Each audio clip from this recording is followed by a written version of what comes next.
Hey guys, Max Double Tap. So we're going to talk about part three of the Bug Out Beginners video series. So let's talk about food. And this section, this video, that's all this is going to be about food because it's pretty important. The first thing you have to do is have a realistic conversation with yourself and your family or your team about how much food you need to carry with you, your true ability to find more along your way, or the ability to find alternate food sources.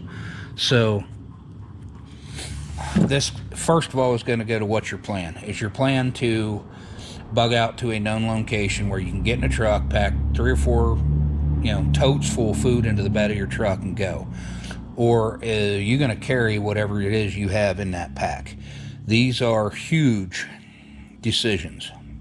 So, we're going to talk about what you can put in your pack, because if you're putting it in your truck or your car, you can put all you want in there. What you need are carbohydrates and protein.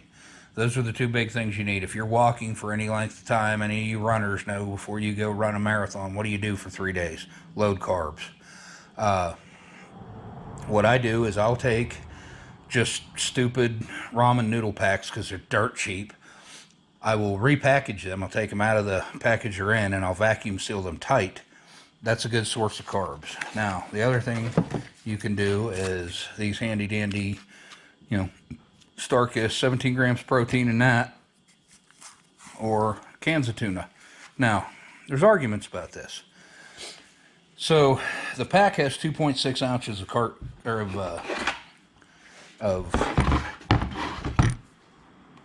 protein in it. I'm sorry, 2.6 ounces of tuna in it. The can has 5 ounces, so twice as much. So let's just look at weight distribution. It may actually be a thing about money, but so that weighs 2.8 ounces. That can weighs 6.4 ounces. So substantially more weight in your pack, right? But what else does this give you? This gives you a container that you can, if you have to, cook little things in, boil a little bit of water. I have mixed feelings. I do carry a little bit of canned tuna in my packs for more of a dinner type concept. I do carry, I carry both, first of all. So in my get home bag, I have the skinny little packs of tuna. In that bag, I'll have 2 or 3 cans of that or whatever I decide I need to put in it for the length of time. And that's another thing you have to think about. What length of time is that pack designed for you to survive? If that pack is designed for you to make it 3 days, you should have 6 days worth of food in it. If the pack is made for you to survive 1 or 2 days, you should have 4 days worth of food in it. Now, that's for me. I have a whole lot of abilities in the woods to find other food sources. The military MREs are great, man. They take up some space. They're great though. They have everything you need in them. They have food, they have coffee, they have your silverware, they have a little heater to heat up your food. They're a great solution, but they are space consuming as far as I'm concerned. They're still not a bad idea, especially for a 2 or 3 day pack. Food is huge to survival. To me, I'm okay with eating tuna, breakfast, lunch, and dinner if that's what I need to do to survive. So, between tuna and ramen noodles, and I'll mix them together. Some people just want, oh my God, really? But yeah, I do. Freeze-dried foods are another great option. Beef jerky, that's another great option for protein, and it'll last forever. Do-it-yourself options for packaging your own are always worth looking into if you got that kind of ability and time. Can openers on every multi-tool you ever get into, but I try to find cans that have these easy open lids.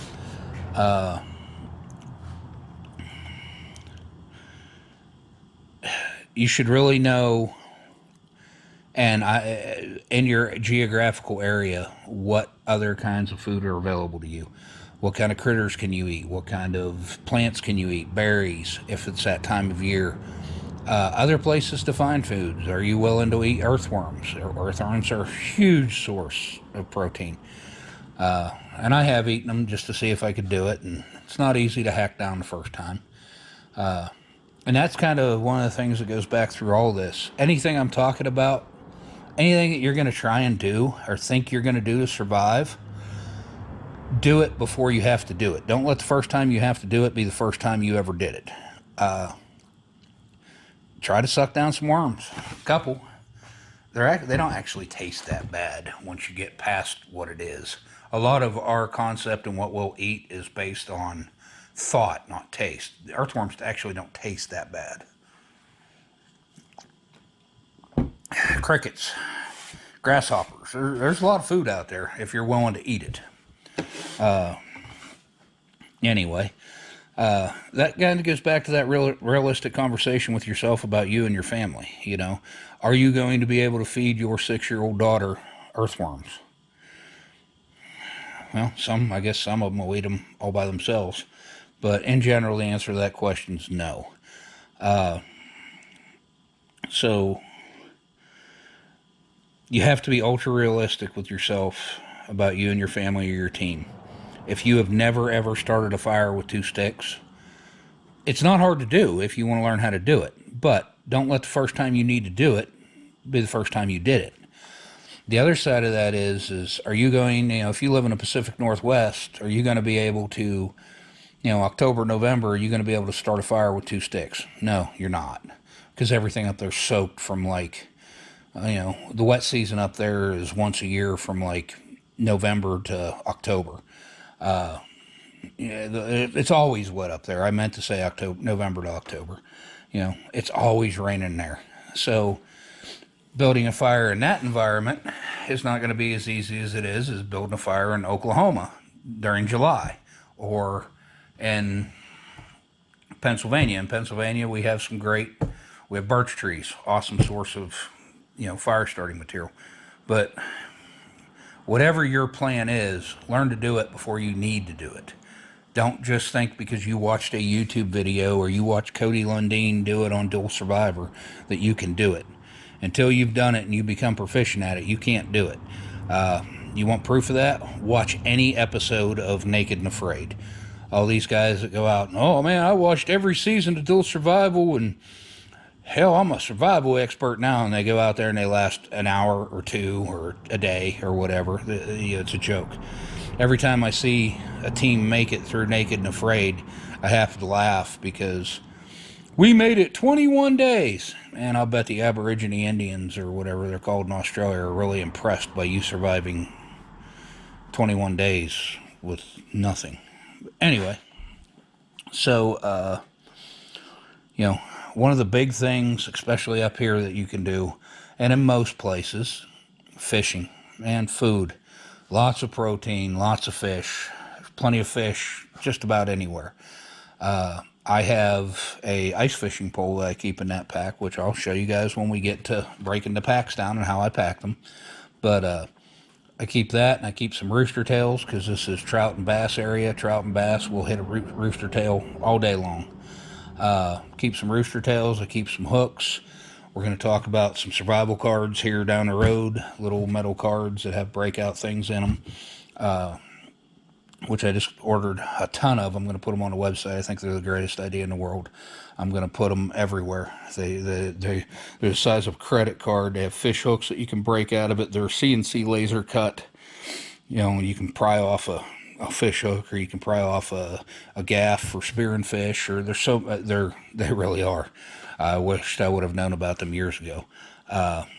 So anyway, but when you're picking out your food, look for high shelf life items. Ramen noodles, they have an expiration date. Do they ever really expire? I don't think they do. This tuna does actually expire, but it's got a very long shelf life. And, I keep this pack in my truck, and I eat probably 4 of these a week for lunch. So as I buy more, I just rotate them in and out of the pack. That way I'm not wasting them.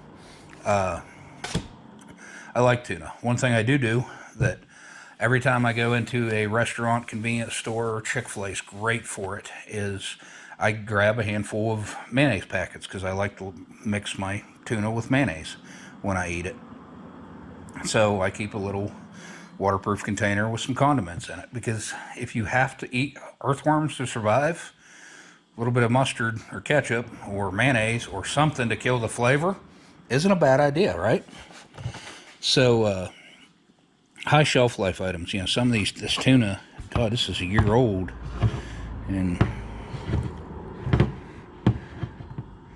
expiration date. Oh, there it is. Best of use by October 31st, 2022.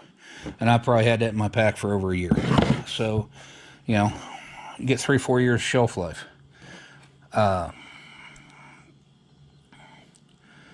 You know, these little Penn fishing poles and tiny baby reels, they're a good solution for a pack and still be able to do some true fishing. Can you fish with a stick and just some fishing line? Of course you can. Having an actual fishing pole is great value added. Doesn't take up that much space, doesn't add that much weight. One of the things that I like to put in my pack, morale is everything in the woods. Any guy that's ever been in a box knows that morale is everything, right? So, a little bit of candy, whether it's Lifesavers, something with some flavor. Not to mention something to give you a little shot of sugar when you're just dragging ass. Lifesavers are what I carry. Jolly Ranchers is another thing I throw a pack of in there because they're individually wrapped. You just toss a couple in your pocket.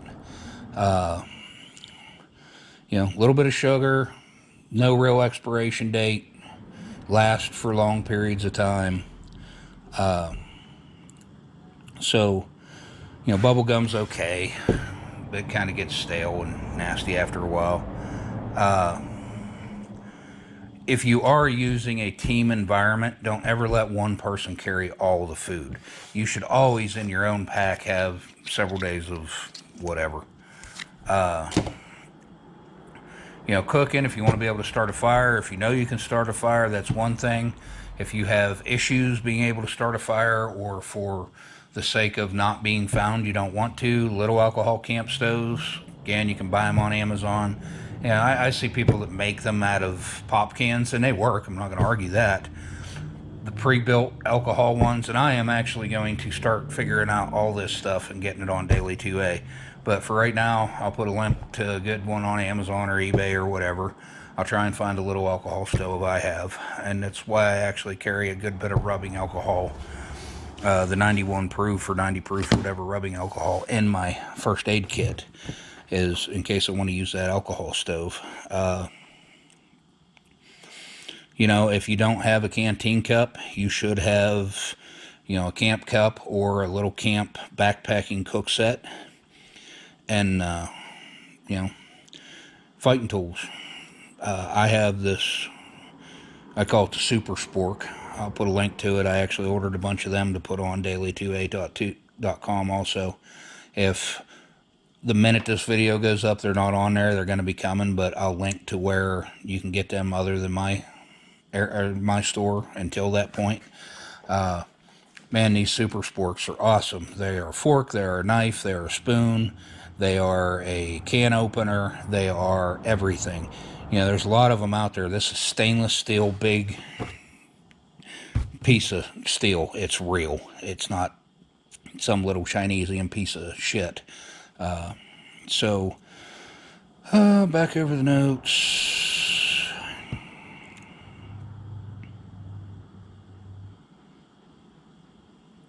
You know, high shelf life items. Don't be afraid to re-vacuum seal stuff. If you don't have a vacuum sealer, go get them. They used to be really expensive. You can get them for nothing at Walmart now. But anyway, that's the food section of the beginner's guide. How much time did I spend on that? Not as much as I thought. I'm going to cover one more thing, maybe two. I've been trying to keep these about 30 minutes each. So navigation, I am going to cover more. compass, and you need to learn how to use compass if you don't know how to use compass. GPSs, especially the little handheld ones, are great, but that is technology. Technology is going to let you down. So, topographical maps of the area. If you can't get a topographical app of the area you're in, the area you're going, and the area in between, go to your local welcome center and get one of those fold-out maps of your state. Those are fantastic, and they're free. I have one buried in the bottom of this pack. Don't be afraid to go get one of them anyway, even if you do have topographical maps. And as you find resources, take a pen and draw it in. You know, if you're driving down the road one day, or you're out walking a new set of land and you come across a good spring and it's not far from where you're going to be, you know, your run-to site is, go to that map, mark it down, spring. That way you know where it's at. You can do the same thing on a topographical map. If you really want to, you can print your own topographical maps. Google Earth is fantastic, guys. You know, if you know where you're going to be running to, Google Earth it. You know, pull up the Google Earth map. You can change it from, you know, an actual satellite picture to just where they have all the roads and stuff driven. You can draw all over that. So, GPS is cool. I have one. Mine's a topographical one. Works great. Haven't had a problem with it. Wish it was USB chargeable, but it's not. I have an older one. I might get a newer one. But maps and a compass are more important. And learn how to use a map and a compass. Next thing I want to talk about real quick are personal items. So, documents. If you have to and you're leaving and you don't know if you're ever coming back, you want to bring all your personal documents with you. Birth certificate, driver's licenses, social security cards, deed to the house, whatever. If that's, you know, ideally what I would do is I would take them, I have mine in a safety deposit box in a bank. May never get to them again, but what I have is a digital copy of them all. Thumb drives are cheap. Some people say, well, I put mine in the cloud, man. What if you can't get to the cloud? And you need to prove, you know, you should have your driver's license, social security card, birth certificate, and passport if you have one in your pack. But I have scanned in every important document in my life, and I carry it on a thumb drive. It's in that pack, actually. It's down in the bottom. What I did is I put it in there, I put it in a little piece, and I vacuum sealed it, so it's solid. I will take and make another exact copy of that and put it in that one too. You know, you can password protect them. Put something. God, don't password protect it with something you're never gonna. Don't create a new super password just for this that you're never gonna remember. Especially for the little kids, but for you maybe. Something to keep your morale up, pictures, stuffed animals, keepsakes, something you can look at and it's going to make you smile. Something that's real and not digital. I hear people say all the time, well, I got a million pictures on my phone. What if you break it, lose it, can't get it charged, whatever? Something real. I mean, look at Steve Rogers in the Marvel series. Always had that picture of his girlfriend, whatever her name was, on the top of his compass. You know, something like that. Something that you can look at and build your morale a little bit. Morale's huge. Kids, a small toy, quiet toy. If you're planning on going out in the woods and hiding from a bad situation, I wouldn't take their drum set. But, you know, a little bit of money or something to barter with. You know, remember, if the phone or the internet's down, there's no Apple Pay or no way to use credit card. And if you do come across a small gas station, you need gasoline or you need whatever, you know, cash, not big bills. You don't want hundreds, because even if it takes up a little more room to use fives, what you don't want is to walk into a convenience store or a store where everybody's, you know, pushing, fighting, and all that to try and get stuff, and start whipping out $100 bills. You've now become a target. Some people carry some silver or gold. That's fine if that's your thing. And your personal hygiene items, toothbrush, toothpaste, stuff like that. Don't forget all that stuff. Comb for your hair if you have any. I don't, so it's not a big deal for me. The little travel bottles of shampoo, little travel soap deals. You can go to any Walmart and get these handy dandy little plastic solid seal. I mean, they're waterproof, but they do keep that shit inside too. That way, if it breaks, it's not all through your gear. Those little, they're stupid little plastic cases. They cost a couple bucks each. Throw some travel shampoo, conditioner if you're a girl or a guy that uses that stuff. A couple bars of soap, travel soap or whatever. Anytime you stay at a hotel, if they got all that stuff sitting on the for you to use and you don't use it, take it with you. That's what I do. I have tons of that stuff. I have a box of it somewhere. More than I'll ever use. So that's it for this section of the beginner's bug out. There'll be links to everything I talked about in this section of the video down in the description. And, appreciate you guys watching. We're going to move on to the next level of this video series. It's going to be security. So that'll be in part 4. I don't know what part I'm on. Part 3, 4, whatever it is. The next part.